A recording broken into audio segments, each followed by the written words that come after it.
No, I left Gary in the 70s.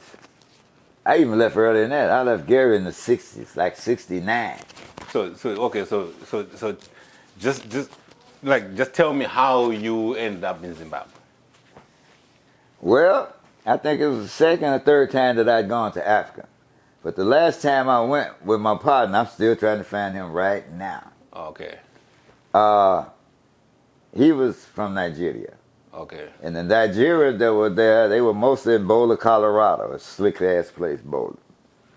And the government, sometimes their money would be slow. Mm. They couldn't pay their rent, they couldn't eat. Sometimes they was waiting on the government to pay. Mm. So I borrowed him a lot of money, about $4,000 or $5,000. Back then. Back then. That was a lot of money. I was a player, man. Shit, that wasn't shit. That was nothing. It wasn't just one time. It was over a period of months. About $1,000 a month for about 5 or 6 months. Let's say 4 months, 5 months. Okay. But it got him to where he could get back home, have some, finish what he came there for, and still be able to eat. Bought him a car. And he told me, he said, well, I can't pay you back. Only way I can pay you back, you got to come go home with me. My daddy give everything back. In Nigeria? In Nigeria, in northern Nigeria, up in the desert. Oh, okay. In the desert. So that was the first time to go to Africa? No, that was about the third time. So the first 2 times, which part of Africa did you go to? I'm still in West Africa. Oh, West Africa. Right.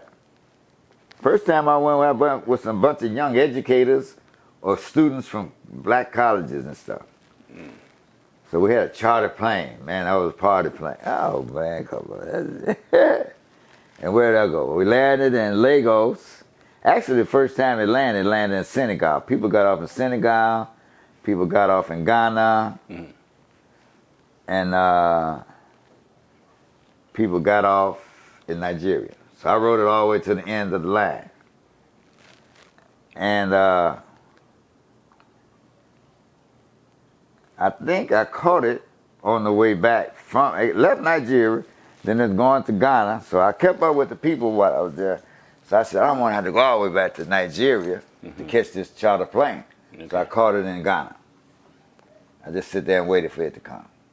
Got on it and came on back. Then the second time I went, I've been basically did the same thing. And then the second time I went, that's when I went from Nigeria all the way to Liberia. Nigeria to Liberia. All right, so when I was in Liberia, I got a chance to go to the border of Sierra Leone. But every now and then, somebody would always invite me, come see the medicine man. So I would go. The medicine man? Yeah. Okay. Spirit media. Okay. All right, they've always guided me, man.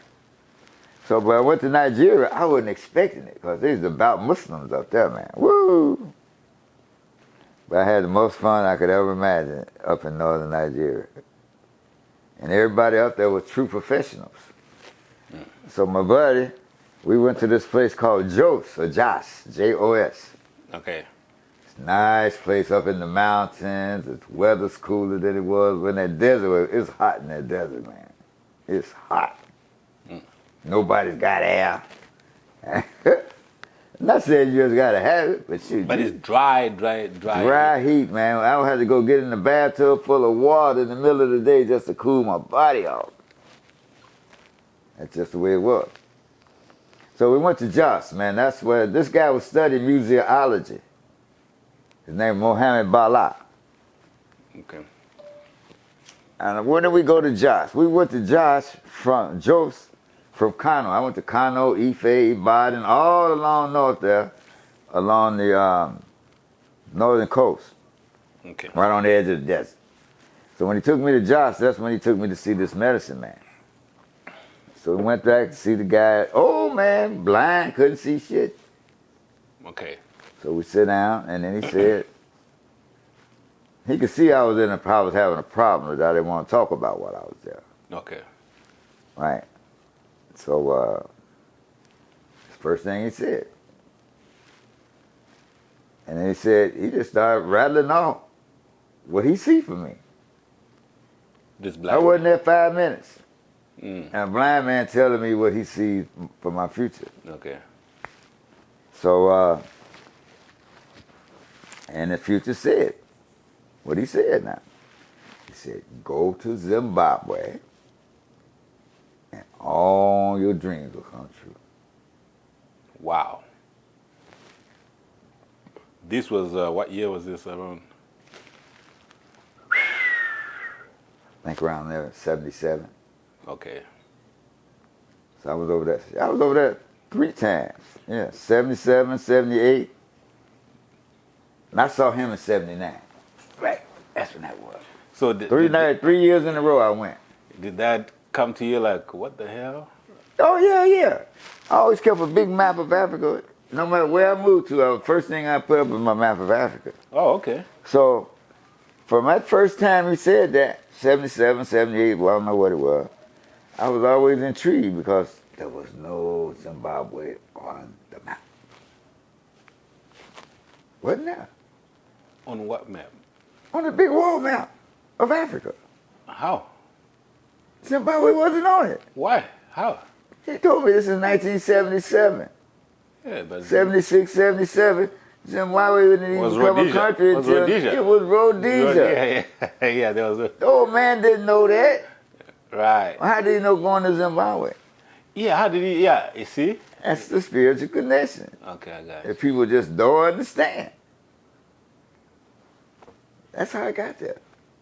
Wow. A blind man said, go to Zimbabwe and all your dreams will come true.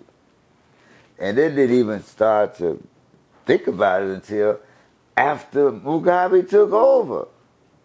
I didn't know nothing about Mugabe. I didn't know nothing about Nkomo. I didn't know nothing about Rhodesia.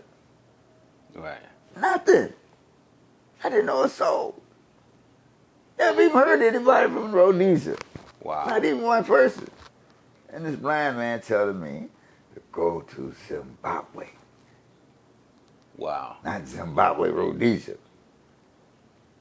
Zimbabwe. That's a real spiritual connection right there, because there was no such thing as Zimbabwe. No such thing. No Ian such Smith was, name. Ian Smith was still telling everybody never in a million years. I know. But he saw it. And I went. So Mugabe came to New York in 1980? Came to New York City, down in Harlem somewhere, one of them big churches. The biggest church in Harlem is where he went and spoke. Okay. And that's when he gave his infamous speech. He had people, man, shouting like he was a Reverend Ike or somebody. What's his name? T.D. Jakes. T.D. Jakes. In the church. But it wasn't no church message. It was a political message that he was trying to relay to the people. Okay. And out of his mouth, and this is what was in the brochure that I got my hands on, he said, "Be ye African, come home. Bring your skills to Zimbabwe."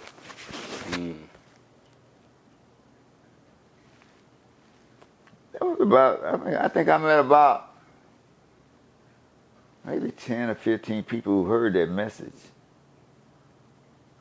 About what it means, I don't know. But we all got there around the same time. It was around, I could tell you when it was, August 81. So it was a year, a couple of months after independence. We're right doing, there's a holiday in August. Yeah. Right. So we got there right about that time. Didn't know a soul. I didn't know nobody. So Me and the woman that I chose to go over there with, because of the dream that I had.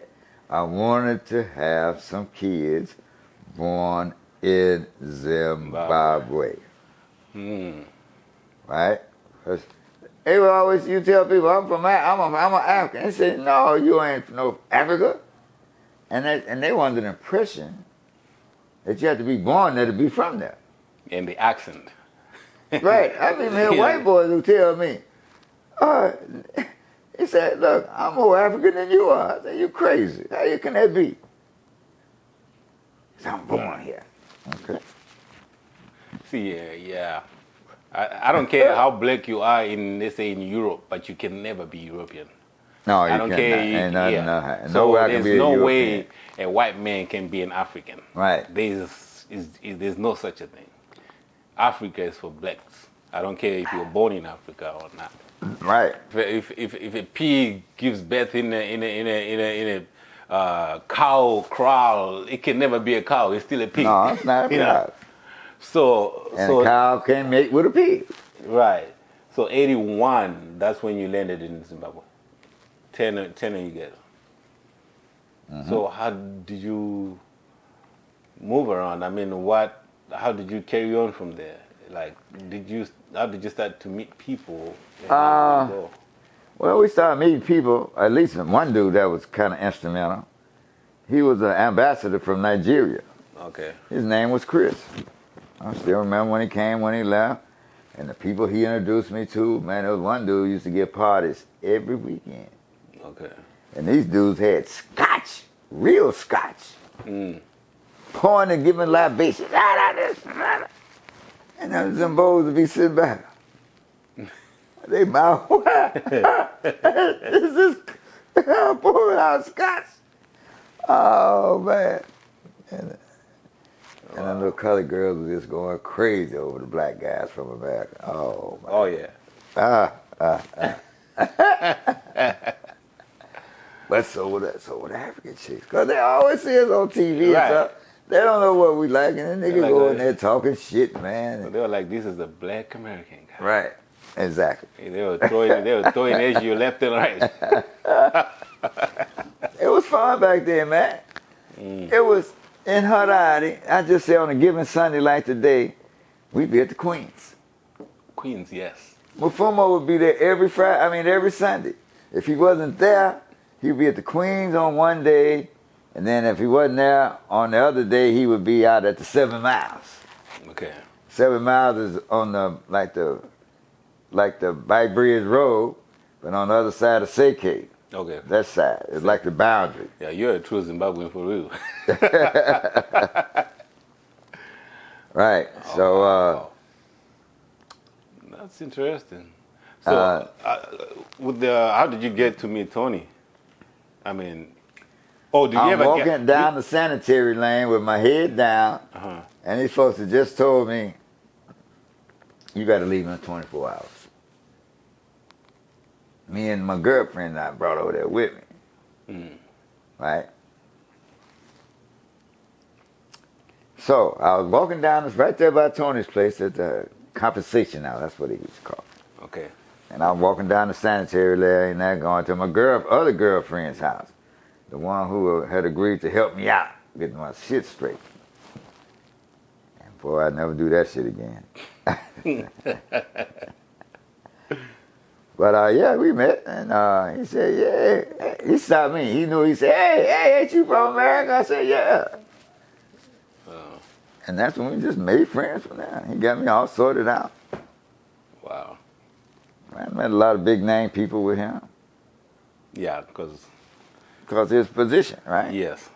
But I was like his bodyguard. No, okay.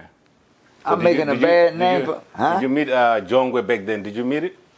No, I didn't meet John Way till... God damn, I must have met John Way about 10 years ago. Okay. In Zimba.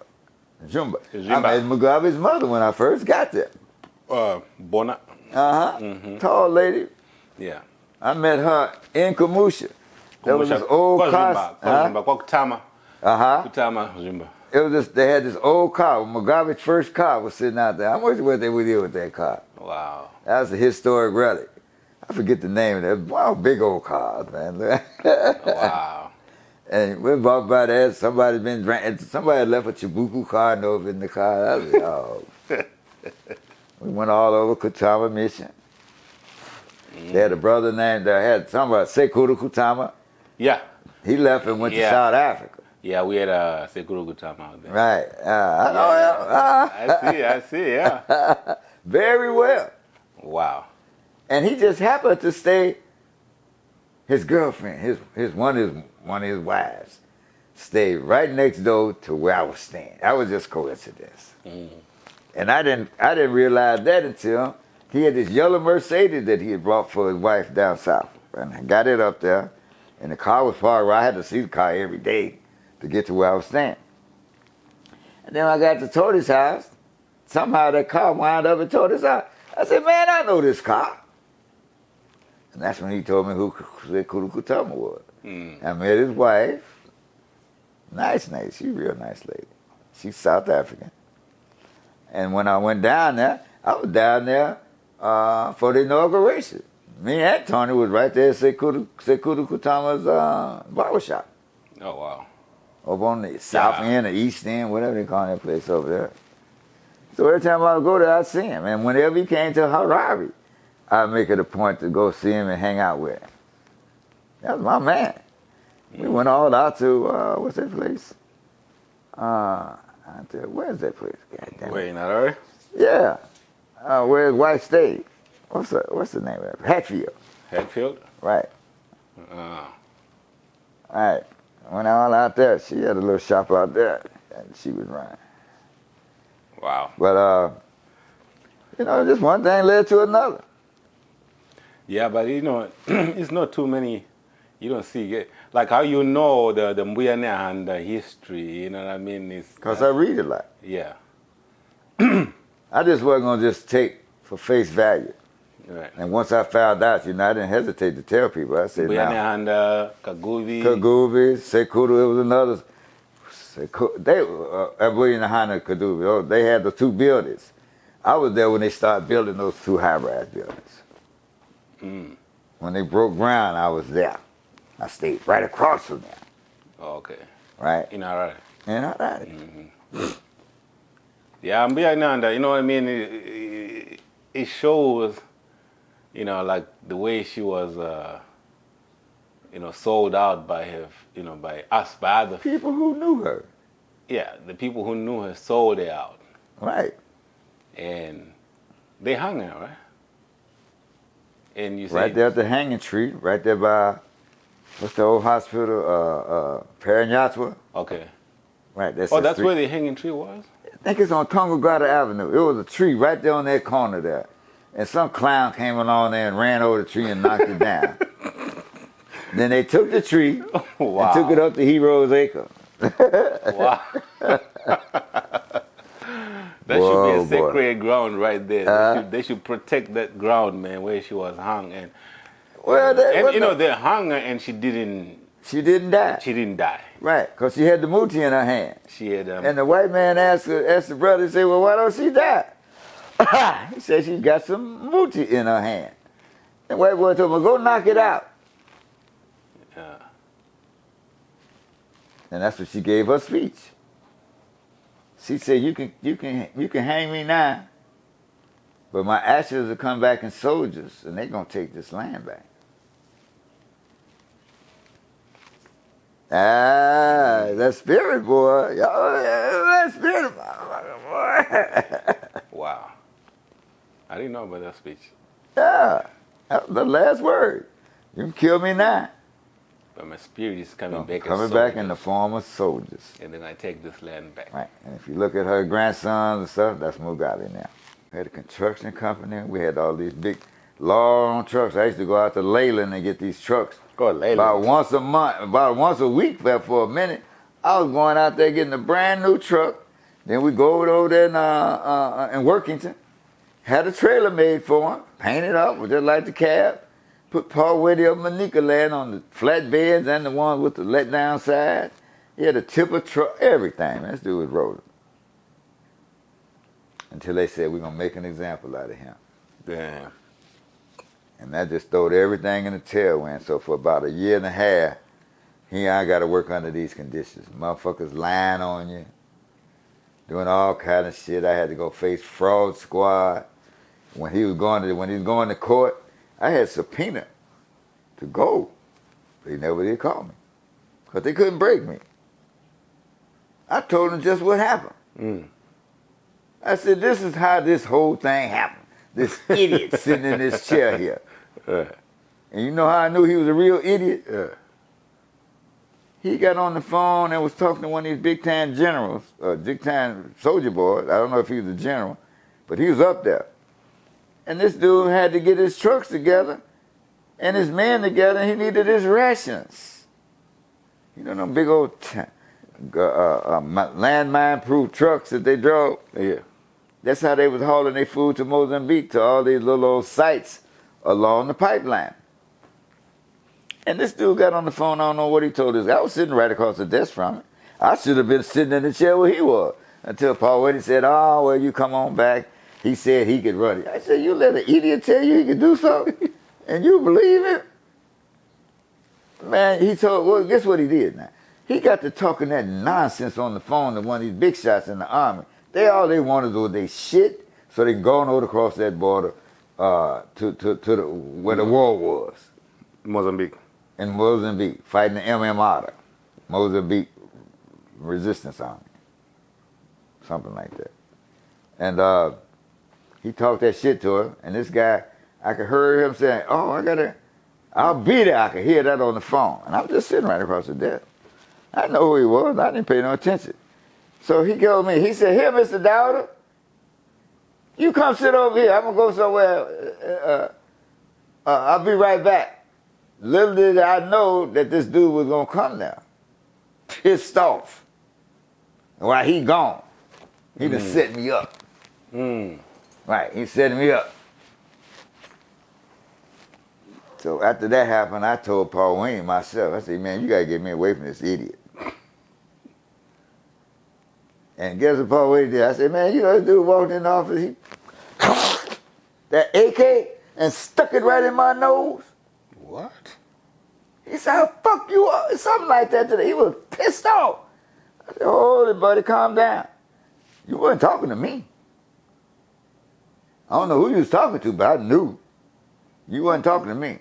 So I said, here, what I want you to do, my friend, you come sit over here in the boss man chair.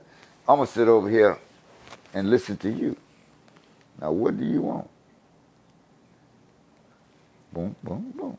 As soon as he said what he wanted, I hollered out the door, get this shit on that truck and get this motherfucker out of here. As soon as that truck left, I left and I went back to Harare. I went and told Paul Whitney what happened. He laughed at me. I said, okay. I didn't say nothing back. Okay. To myself.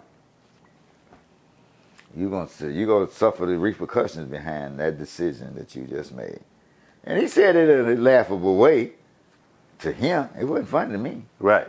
You know what I mean? You didn't have that motherfucker coming in full battle gear, helmet, bullets, everywhere. Combat, fatigue, what we call fatigue, you know, camouflage. Yeah.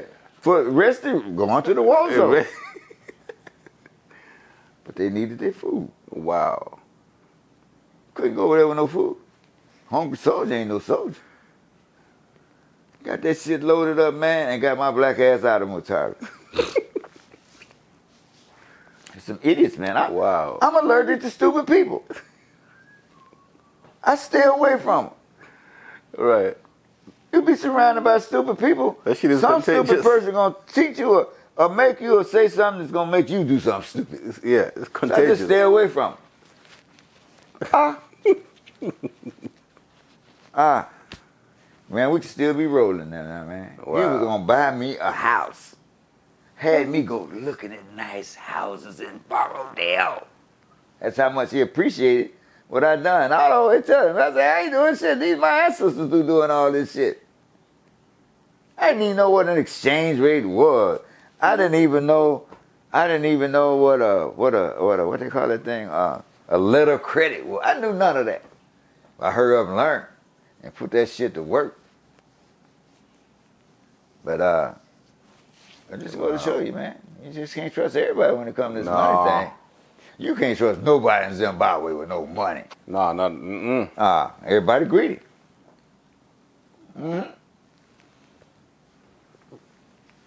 You can't talk to no doctor, no lawyer, no Indian chief, no preacher, nobody with money.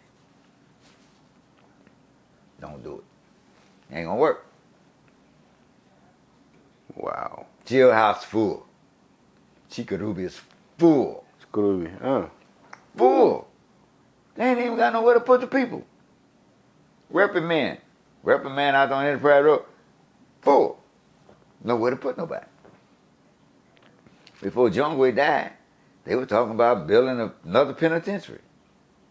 I said to myself, damn, you want to build a penitentiary for? I want no penitentiaries here before this white man came here. The white man's law is the thing to put everybody in the penitentiary. We had good solid values before this white man came and eroded our values to nothing. They robbed the country. You hear somebody come in and gonna do a good legal job. Paul Winnie did not do one thing. What's his name? O'Margie. He was the Indian guy who was on the people on the thing that was questioning everybody. He was a prosecuting attorney. O'Margie. Now, who was the chief counsel? I had to think of his name. He had kind of a long name. What was his name? I knew all those dudes. I'd be seeing them around the bars and shit. The railway is out in Zimbabwe, right? There's Dead.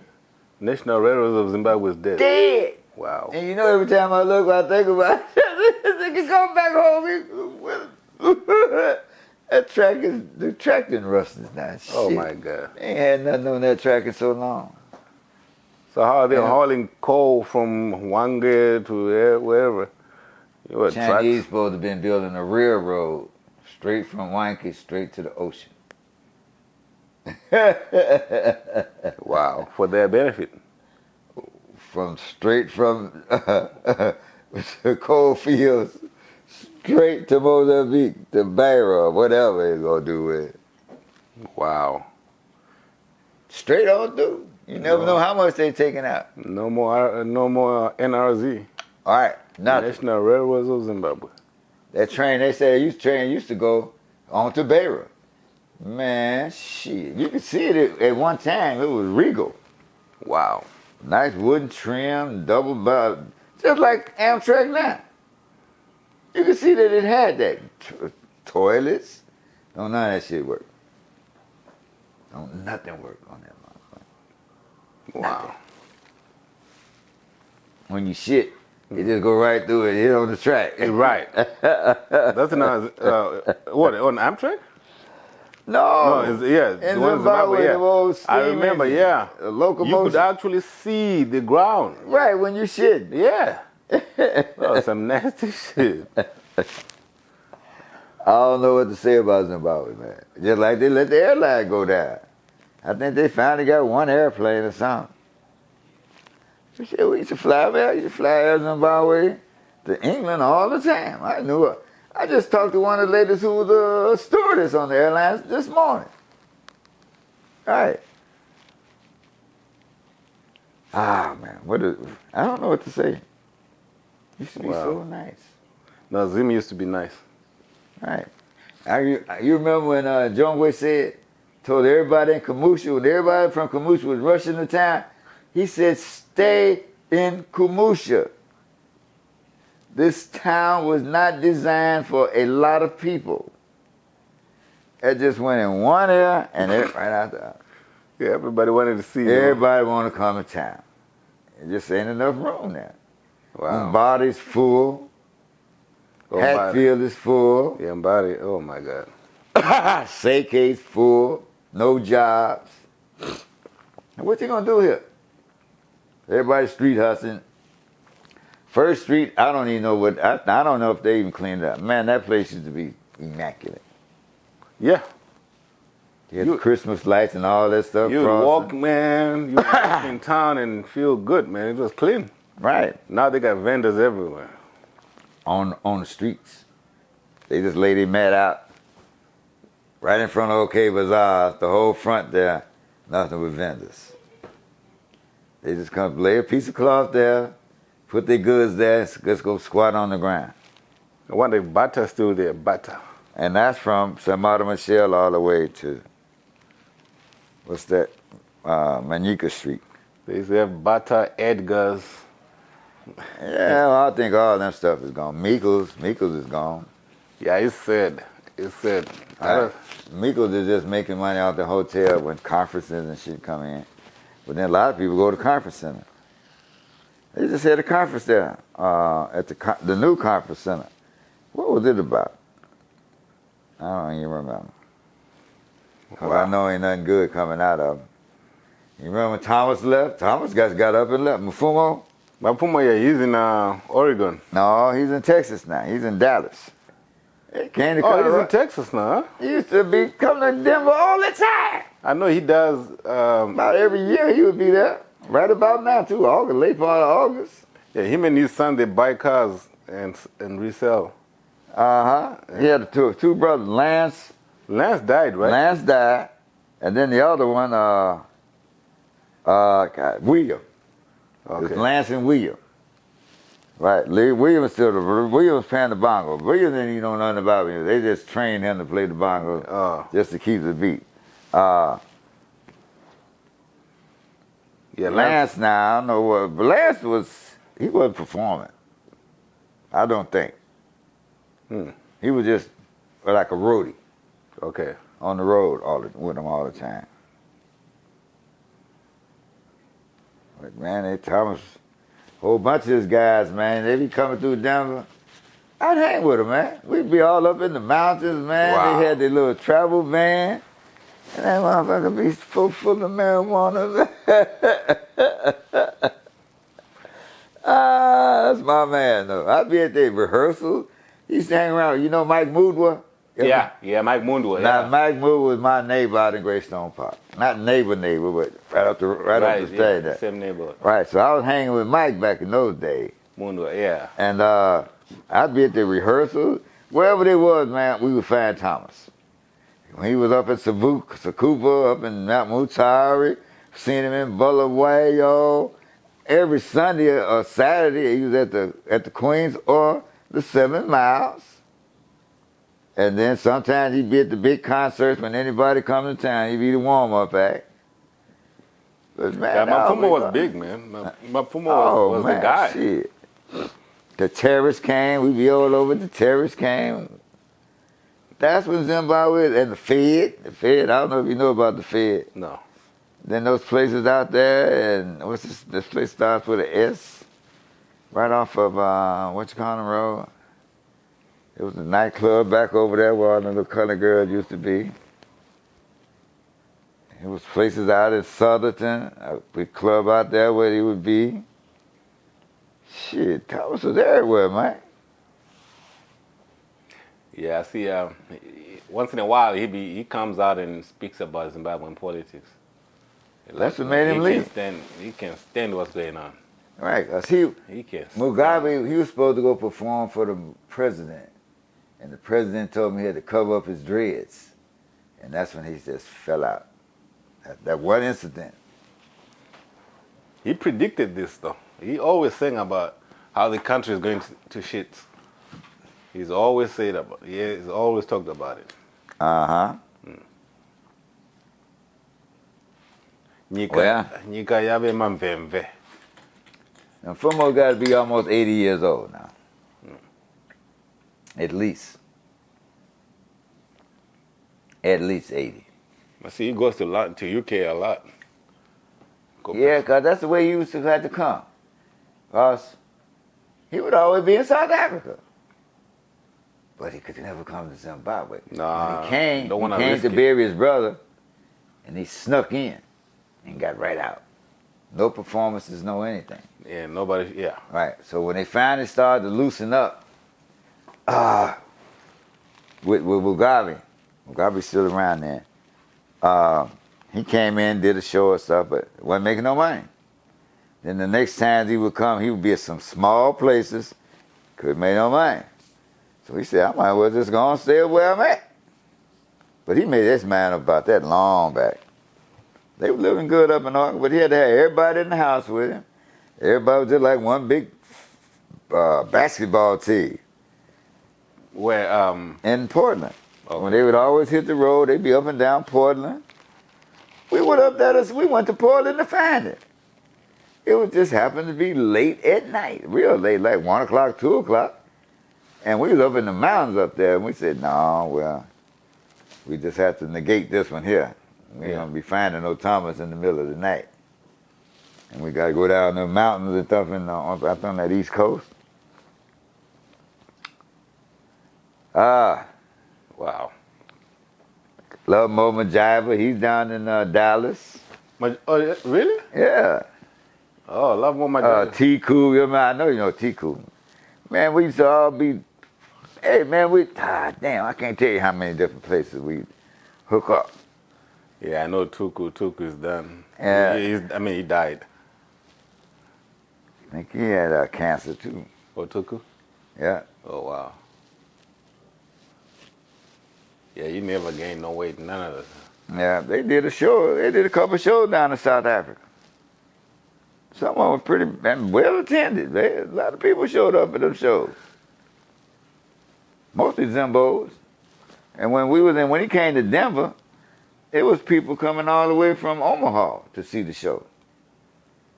All right. And their shows would be way up in the mountains. Sometimes they'd have it at the summer festival downtown. I missed him in Chicago. He performed on a Saturday. I got over there on a Sunday. They said, no, he performed yesterday. I said, oh, shit. Oh, that's my guy, man. Wow. And I don't know how long you been in Dallas, but I was there about 4 years ago. Had I known, I would have looked him up because I hadn't had nothing to do. Just like I'm here, nothing to do. Right. I was standing there with my daughter's place.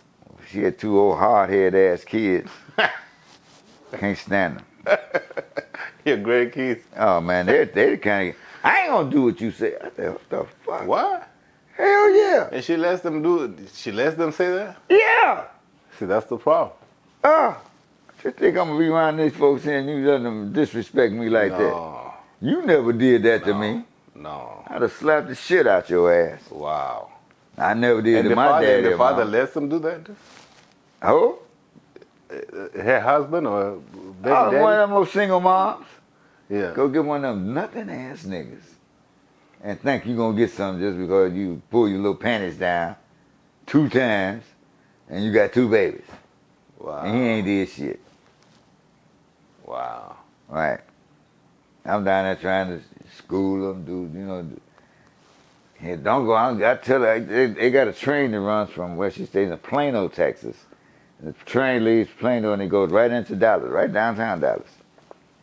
Wow. And we got out the train and she saw a 7-Eleven. She had little coins in her pocket. She just broke away and ran across the street. Oh. I said, where you going? I'm going to the store. I had to change to go around there and follow them in the store. Well, what you going to get? I'm going to get some candy. It would have been nice to run up on Thomas, man.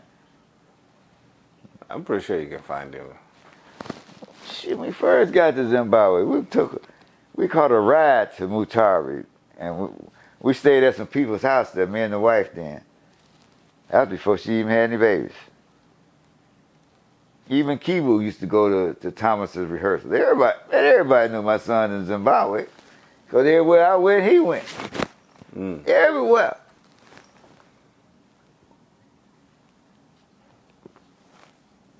Wow. Good old days, though. Wow. Oh, you right now? Yeah, I got him. Oh, okay. Right. I'm trying to send a Suzuki somewhere. I ain't sending my Harley to Zimbabwe. No. No, because ain't no parts there. No. You ain't gonna Suzuki, find I think nothing. Suzuki would be better off. But that's Japanese, eh? Yeah. Suzuki. Japanese or Chinese? I think it's Japanese. Suzuki, It's Japanese. Yeah, Chinese. Suzuki, that's Japanese, definitely. Chinese do make motorcycles, but they don't make them like the Japanese. This is a race. I got a race bike, man. That thing, woo. Damn, I'm scared how many bikes you got? 2. So you got I got the Suzuki and a Harley. And Harley, okay. All right. Got a custom Harley. Who worked on it? It's customized. Oh.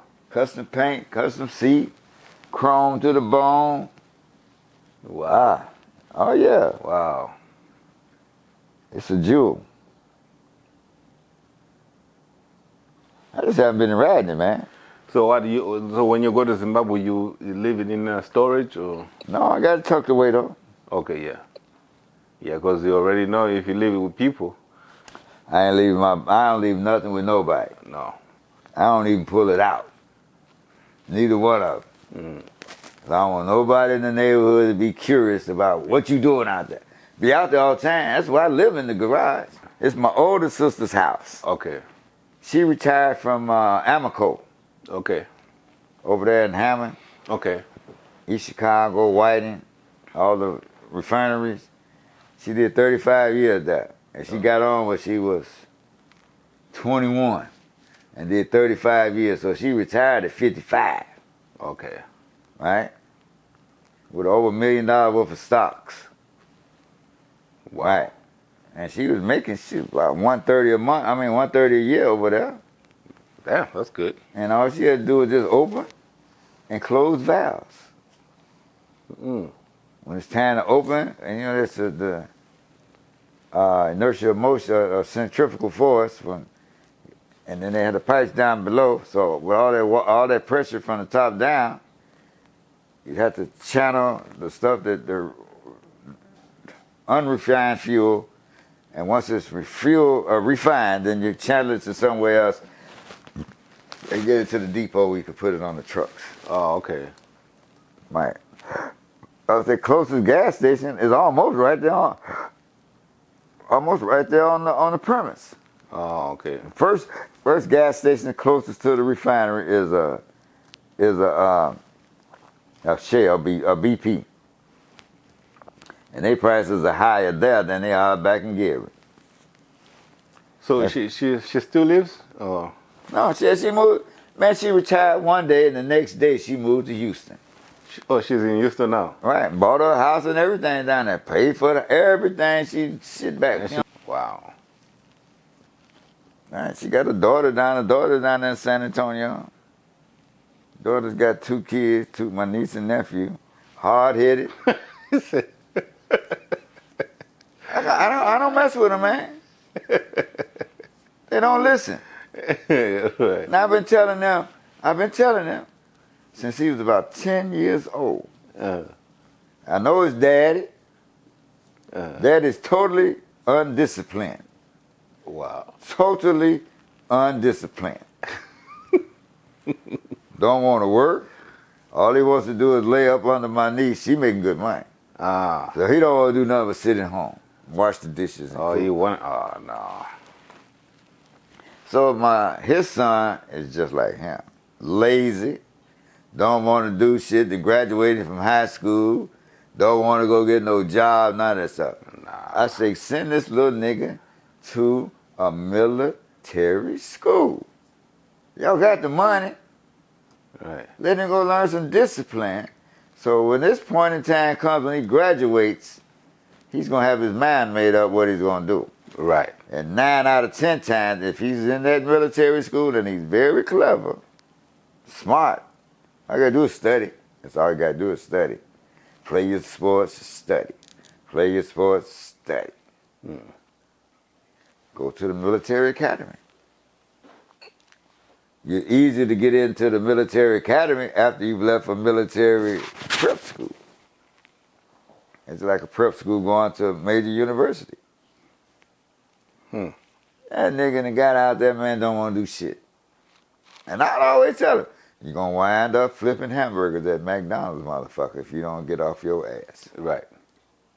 Now look, that time is here. My sister, my daughter-in-law, my niece went and bought him a car. He don't want to work. All he want to do is sit around the house. Now he wants to bring his girlfriend to move her in the house. Oh, no. I said, boy, y'all just don't nobody listening. My family, I'm the last one they listen to. And I know that. That's why I don't have nothing to do with them. Wow. They ain't listening. Wow. You know, it's rough being a nigga, man.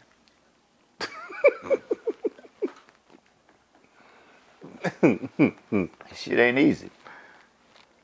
Wow. Priorities. Yeah. And when I tell them about my ancestors, they don't want to hear that. No? They don't want to hear it. They don't want to hear that. So I don't ever say nothing.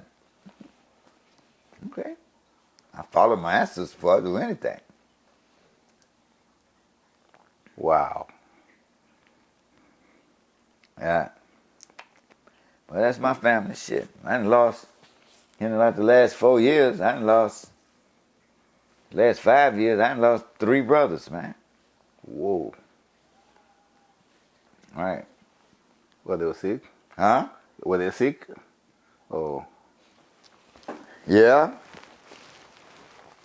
My brother was my oldest brother. He was cool up until he went to the military. And then he went off on one of them specialists. He went to the Green Beret. Green Beret would be like the Navy SEALs. Okay. Elite soldiers, commandos. You go get all this training, then you go kill.